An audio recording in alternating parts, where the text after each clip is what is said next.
Dear participant, a resource person will join with us in a few minutes. We will have a discussion with the resource person. And if you have any specific set of questions related to youth mental health or how to be safe in the online, please export in that. You can put your questions. There are two ways you can make it. Or some of you may have experience in that area. You can always welcome to share your experience on that line also. Yes.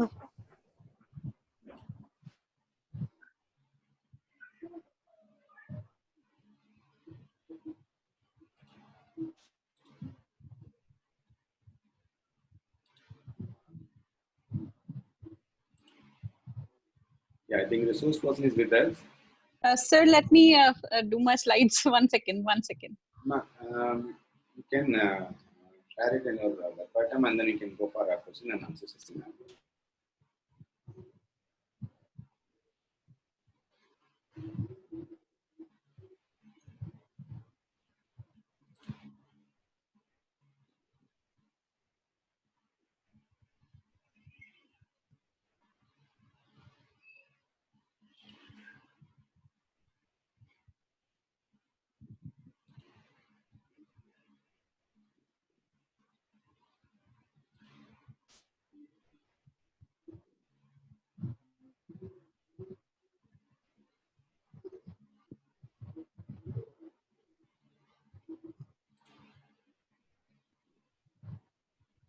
Yes.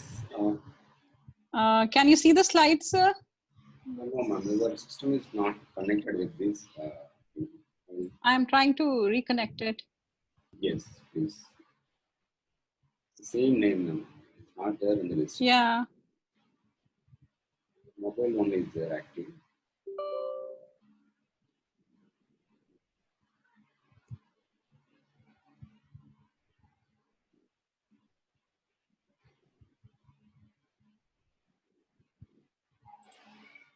Ma'am, better we can take the questions from the participant and then that will be fine. I think the discussion will give more fruitful information on mental health of adolescents and online safety. I think you are well versed in that area. Okay, sure. Yes. Dear, one second. Let me try this. Last time I got it. Yes, please. 09631 09631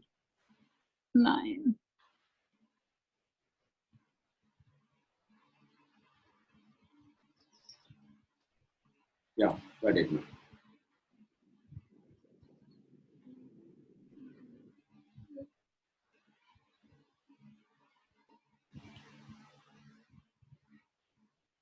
Okay. I think you can get see the comment from the participants also in the chat box. Okay. And many of them are thanking you for your inputs on that line. Okay.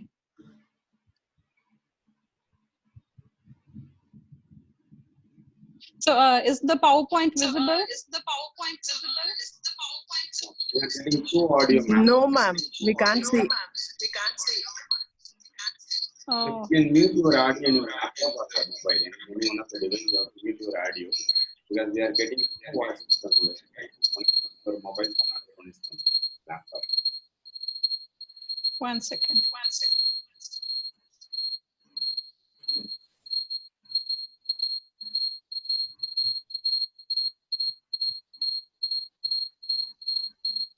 Yeah, I will take care of it, ma'am. You can proceed.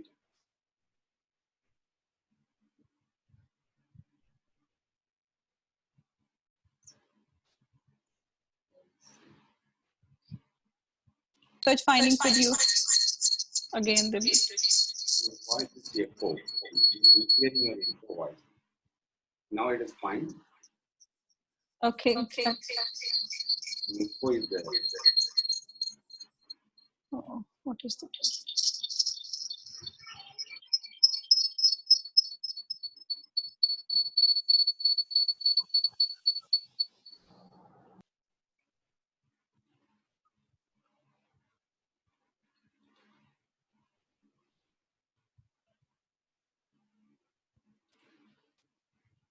Krishnan sir, would you like to add anything to that?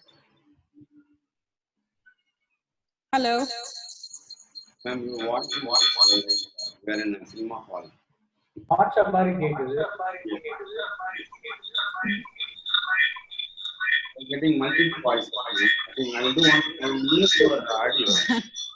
Probably we make it one. I'll leave the meeting from here. No, yes. Right. I'll just switch off the laptop and I can just get directly to you. Yes, Now that's fine. Hello, is it audible? Yes, Now. fine.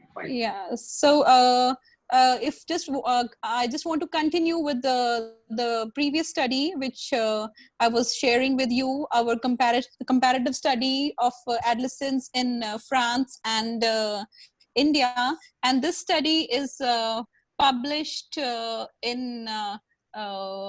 it's a France online journal, TIC Kids Online, in 2015. And the major findings of the study were that Indian children seem to be much more active online. So the research has suggested that the more the time you spend online, the more likely is that you will get trapped in some behavior which is untoward or which is leading towards cyberbullying. So you are getting trapped in some risky behavior. Either you are becoming a bully yourself or you are being bullied. So the time spent on the internet by the young kids is directly proportional to the trouble they get into finally one day. And most of this time is spent on these social networking sites.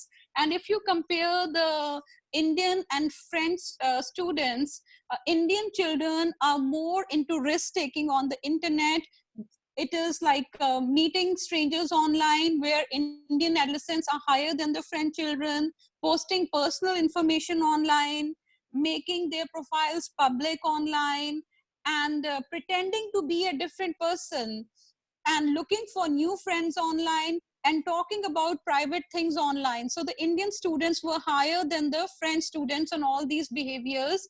And about the negative online experiences they had online, again, the Indian students were higher than the French ones on having received nasty messages on the internet, and they were excluded from online groups, which is again a kind of a cyberbullying only. Like when the kids they form one group and they leave out the other one. So exclusion is also a kind of a cyberbullying behavior, as you see in the real life bullying also. Like for example, if there are 10 friends in a group, so 8 or 9 of them would go for a party, or on a birthday party one child would invite 8 or 9, where or one kid would not be invited, he or she would be excluded. So that is considered bullying. Similarly, online also there is exclusion. Then even in case of being threatened and humiliated online, the Indian children experience more of that as compared to the French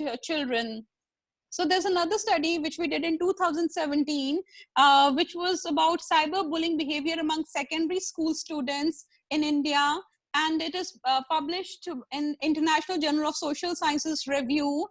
Here we studied around 357 students in grade 6 in Punjab, and 52% of the students reported being cyber victimized, predominantly through social networking sites, and only 12% knew the identity of the perpetrator, that who the perpetrator is. The rest of the children had no idea who is threatening them, who is troubling them. So this issue of anonymity, it gains a lot of significance here. And only 42% of them, out of those 52%, only 42% of the kids out of those 52%, they reported it to their parents. So the kids are they don't feel happy talking about all this negative experiences online with their parents. First of all, they feel that if they tell their parents that they are being threatened by somebody, they are being targeted by somebody, the parents first reaction is to take away the gadgets from the children. Parents think that if they take away the mobile, or if they do not let the child use the internet, that would solve all the problem. So there's a kind of fear between which exists in the minds of the children, that the parents will not handle the problem in a nice way. Rather, they would blame the kid, that because you were spending so much time on the internet, you were making new friends. So the entire blame is shifted on the children. So the children hesitate to seek help, and even in cases where the children have sought help, 90% of the parents did not know what to do.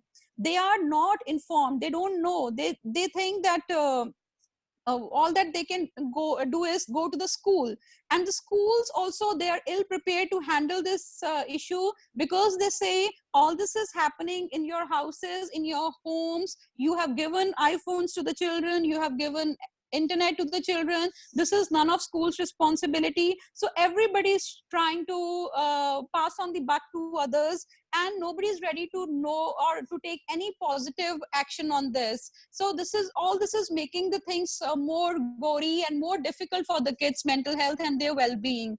And there have been cases where, when and where these kind of issues have been reported, the parents have gone to very extreme extents, where the parents started fighting with the kid of with the parent of the other kid, and their interpersonal relationships between the parents, they got spoiled forever. So the children are actually reticent to seek out help, and the parents actually don't know what to do because they're not familiar much with the technology. So there was another study which we did in 2017, and it was again published by a book which is published by a publisher from Patiala only. And the objective was to examine the cyberbullying victimization on the self-esteem and academic achievement of adolescents, which again was done on around 335 adolescents, and which suggested that the children who have been cyber victimized, they have very low levels of self-esteem as compared to other children, and they are performing very poorly on academic achievement as well. So usually these bullies, what they do is they usually body shame the children. Most of this bullying, they take place on the issues of body shaming, like calling somebody fat online or posting memes related to body shape, the complexion, or how the child looks or how the child looks like. So, or just it's usually mostly about the physical features of the child, and all these kids, they were having body shaming experiences on the internet. So another study which I would share with you was published in 2015 in the Journal of Research, the Beat Athenaeum, published by St. Bede's College, Shimla, in which 489 adolescents between the age of 14 to 17 years, they were studied on their relationship with their parents and peers. So we wanted to know that what kind of relationship these bully victims have with their parents and peers, and it was found that these kids who are suffering bullying, they do not enjoy a very healthy communication with their parents. So that is the issue here, because most of the kids, when they don't have any good or open or healthy communication channels with their parents, they hesitate to share their bullying experiences with the parents, because they think that the parent-child communication is not that clear, and they're not probably going to gain anything by sharing with their parents. So these children who are usually the silent sufferers, they have problems in their attachments with their parents and peers. They are not sharing or not telling their parents, their friends, what they are going through. So this is another area of research or area of intervention which we need to look at while building strategies for handling online safety for children, where we need to involve the parents. We need to improve on the parent-child relationship, so the child, there's a trust in the child that he can confide each and everything in with his or her parents, with the peers, and all the problems can be discussed in the family without being judged or without being blamed. Another study, which another PhD student, Kirandeep, has finished last year. She has studied on the social emotional difficulties of the cyber bullies. So basically, previously all the studies were being done on the bully victims, but this PhD thesis was on the social and emotional difficulties which the cyber bully perpetrators are going through. And she sampled around 600 adolescents in the age group of 13 to 15 years. And out of those 600, she obtained a sample of 191 students, in which 108 were males and 83 were females. They were the bullies, they were the perpetrators. And she found that the predictors of cyberbullying perpetration in males is basically the lack of self-management and poor relationship management, lack of peer trust, lots of emotional problems, peer alienation, conduct problems, and problems with the peers. So basically, a child who is maladjusted with the parents, with the peers, has a lot of social emotional difficulties, becomes a bully, that also in the cyber world too. And in the females, the predictors of being a cyberbully perpetrator, there were peer problems, problems with the mother, relationship problems with the mother, and having experiences of face-to-face bullying. Now, this was a very important emerging finding, because it got to be revealed that the kids who have been, especially the girls who face real life bullying, because in the school they are being bullied in the real life, when they come back home to take revenge, to avenge themselves, they become the cyber bullies, because they don't have the courage to handle their bully. The bully could be a boy or could be a girl. They cannot handle the bully, they cannot tackle the bully in the real world, so they try to avenge themselves by being cyber bullies later when they get back home.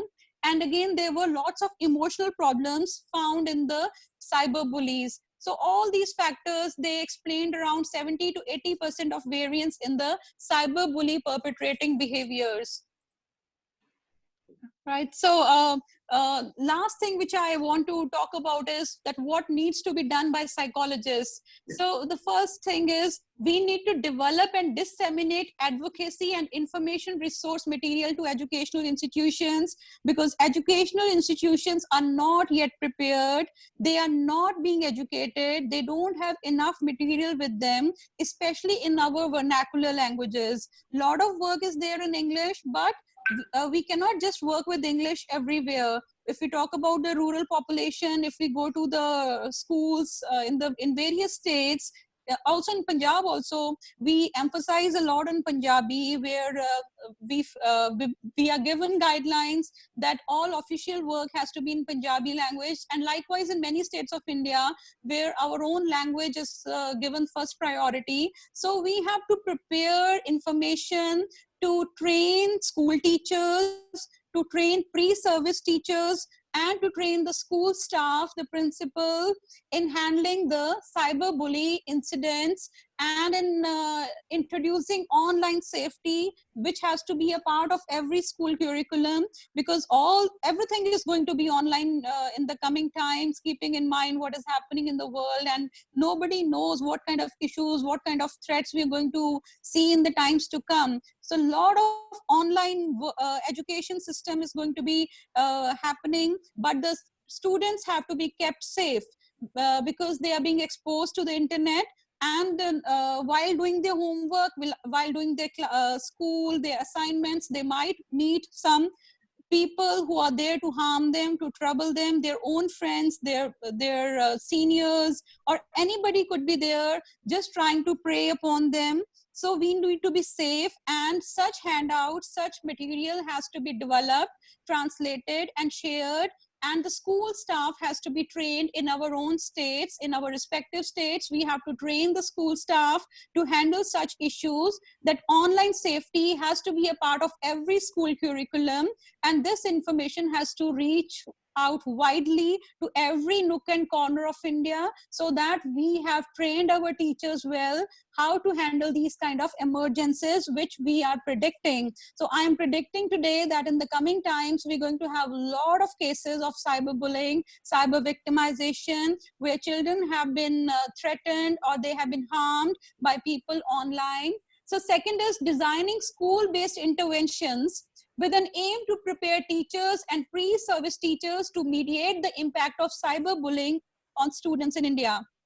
So first is prevention, but number two, that if the harm is there, if something has been done, if the harm has been done, how can we as psychologists train people? See, we cannot have so many psychologists, because there's always a big treatment gap. And the WHO, I always follow the WHO model, which says that we need to bridge this treatment gap by training lay people to be counselors. We can have lay counselors where the school staff, the school nurse, the school doctors, and the school PT teacher, the school teachers, they can be trained to be counselors, so that there is a bridge between the requirement and whatever is available. So as psychologists, we, I think, at our own level, and this is what I have been doing, I keep organizing various workshops with local schools here, and we have special workshops for the school teachers, and we make them understand, we give them some modules, we are training them that this is how you have to handle a case if the child in your school has been bullied, or if the parents come with some complaint, this is what you have to do, this is the psychological first aid which you have to provide. And then after, if the behavior doesn't stop, how you have to handle it, keeping in mind the future of the child, both the bully and both the victim. And if the matter is very grave, or there are legal issues associated with these issues, when to approach the district administration, and so on and so forth. So all these kind of training, the psychosocial, the legal aspects, all these things have to be made of aware of to the school authorities and all the stakeholders in children's education, in schools, in colleges, and all the places where the children are studying, even in these academies of for pre-engineering, for pre-medical. So all these places have to be touched upon. And secondly, at our respective states, we have to be a part of the policy making process. We have to prepare, and we have to prevail upon the school education board, the ministers, the counselors of your area, or the district education officers, to continually keep working in this area where such kind of information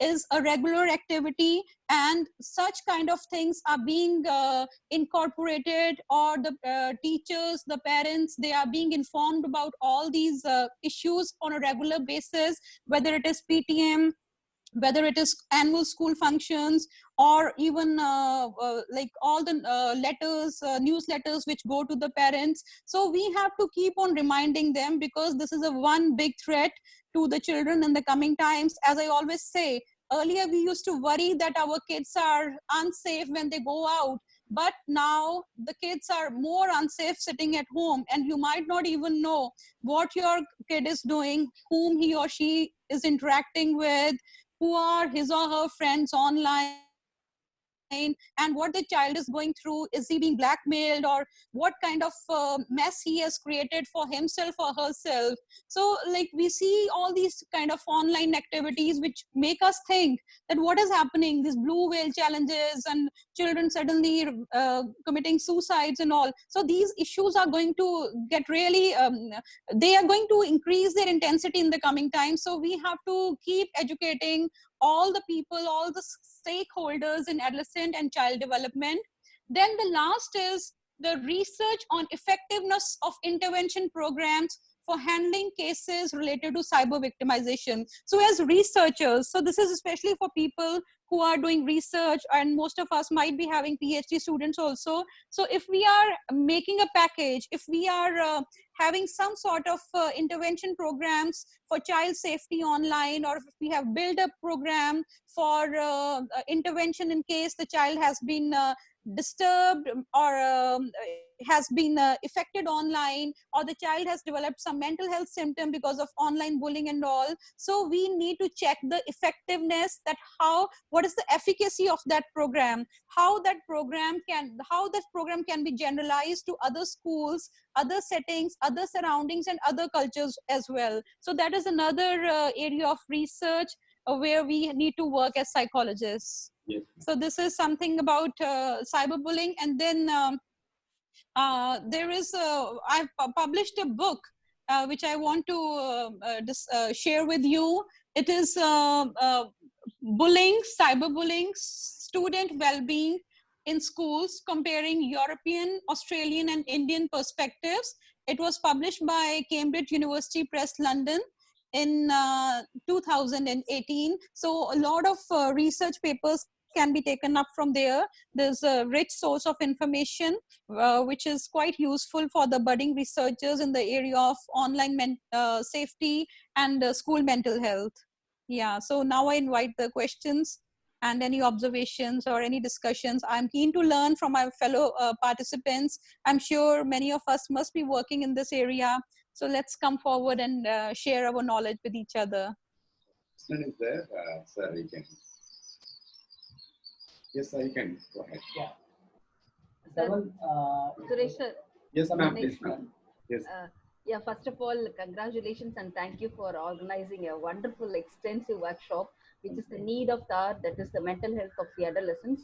Being in this pandemic situation, I mean, parents as well as students and their children are in the home together first, and now they are under observation of the parents, mainly the working parents. And Madam has given a very extensive, very well presented. My You may take it as suggestions, or it may go for discussions also. The thing that is giving some kind of technology or other kind of things for this online or what do you say, the social network, which affects the psyche of the children. As I'm a sociologist, you are very well aware of that, and you are a psychologist.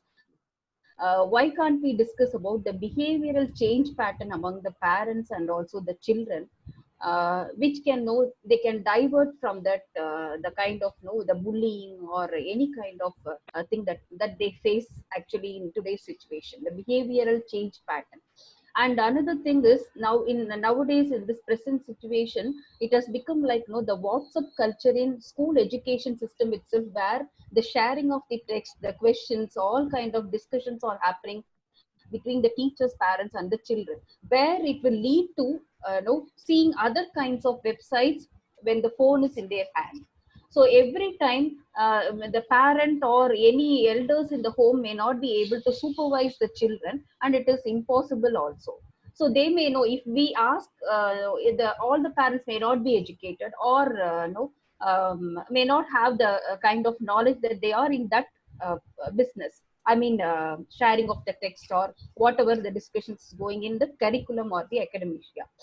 So they may not be aware of these kind of things. So until and unless a behavioral change pattern comes within the children, and it is it should be implied by the teachers as well as the parents. So the teachers, they cannot deny or avoid the situation that they are not in that situation. That is, you are giving the iPhone, you are giving the phone, we are not responsible, they cannot say. Because the teachers, they are also a part of this, as I said, the WhatsApp culture of sharing. Every school, and starting from the CBSE, ICSE, in the government schools, matriculation schools, this kind of culture is being happening nowadays. So I'm saying that this will lead to the seeing of the other websites when the phone and the internet is in their hands. So always we cannot supervise those kind of things. So my suggestion is the behavioral pattern. How can we bring in them? How can we inculcate the behavioral change among the children? So that's what my question and my suggestions are. Thank you, ma'am. You have made some very relevant observations. And I think within these observations, you could answer most of you could clear your own doubts very well. Ma'am, it's really amusing to see that although we see that kids are into irresponsible behavior, irresponsible internet use, but at the same time, if we look around ourselves, we see that the parents themselves are very they're using internet very indiscriminately, and they are themselves very reckless. I've seen middle-aged women, they are busy making TikToks and making their own videos, and all the time the parents are more busy on the internet than the children. So definitely I would say the parents need more counseling than the children here, Yes, because sir. the kids are definitely going to do what the parents do, because the parents themselves are been this new technology has really it's like a total new excitement for them. It's a total a world of so much to do, and suddenly so much given to the parents also. also. And young mothers, they are themselves so excited to flaunt their own lives and to look into other people's lives and into their own online activities, so leaving little time for the children. And I think the only way we can just handle this issue is like building a very strong moral, religious and ethical framework within the families that really needs to be revisited. Because as you very rightly said, the children are visiting websites which are not for them.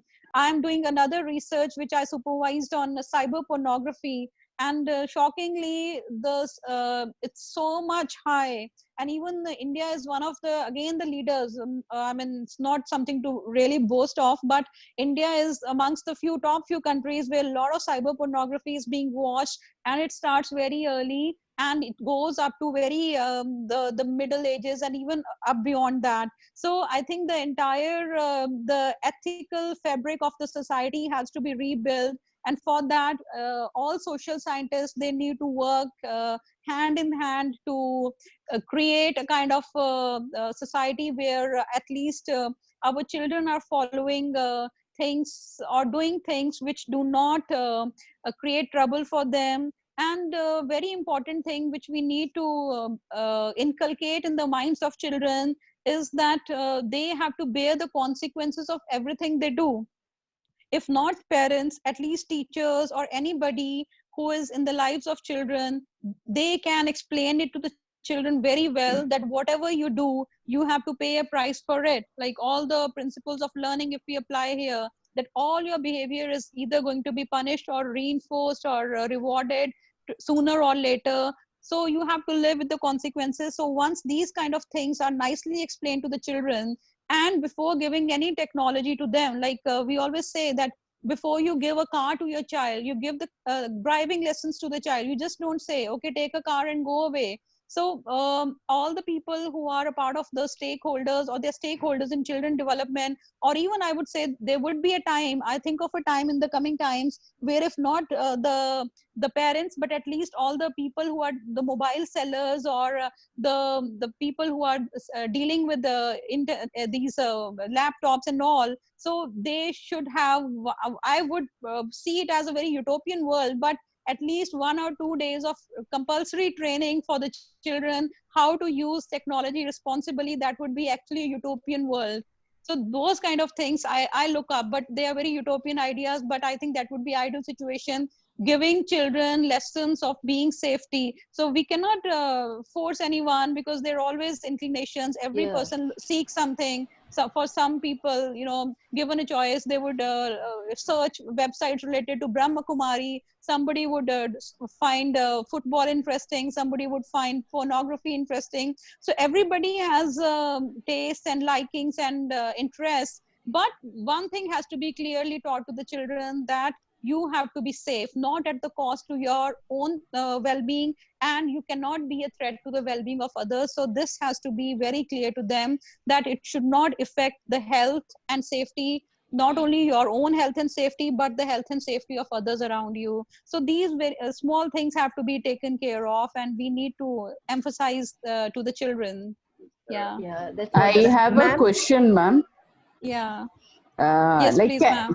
can we make a zero free, I mean, zero gadget free school environment or at home? Is it Not possible? possible. Not possible. Ma'am, this could have been done earlier, like in boarding schools. My own boy is studying in a residential school, and where they now the senior kids, they're allowed to access technology, but the younger boys were not allowed at all. So we could have that kind of scenario, but keeping in mind the demands of the today's world, I don't see it happening anymore, because everything is on internet. And as the virologists and all the people working in the area of epidemics and pandemics, as they are predicting, we might have more and more such crises in the coming times. So I think the more and more focus would be shifted on online education, where this is going to be one parallel way of teaching children. And rather than fading it out, I think more and more it will gain more and more impetus. So all that we can do is we can just safeguard ourselves, let it happen, let it grow, but we need to be more strong. We need to get immunity. We need to develop immunity for this also, because I see it as a shadow pandemic. In the coming times, more and more such issues are going to be happening, because even in today, if you see youngsters today, I'm getting so many phone calls from youngsters, because we have a helpline number here, and I get phone calls regarding online safety issues and all. So because of this pandemic, children have lots of time. They've started contacting their ex-boyfriends, ex-girlfriends, and multiple dating, multiple online behaviors, multiple relationships. All these things have come up. So we have to build a strong immunity. This is going to get aggravated in the coming times. What I mean Ma'am, to I say, have a I question. have a just continuation question. One question: Please, is ma'am. there any check for this from the cyber crimes, and can't there be any check for this? They can't filter such things.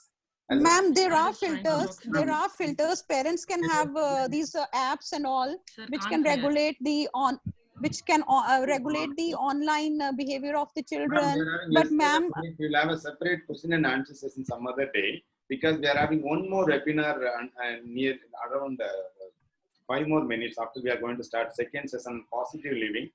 Sorry to take others' question. Definitely we'll have a question and answer session for this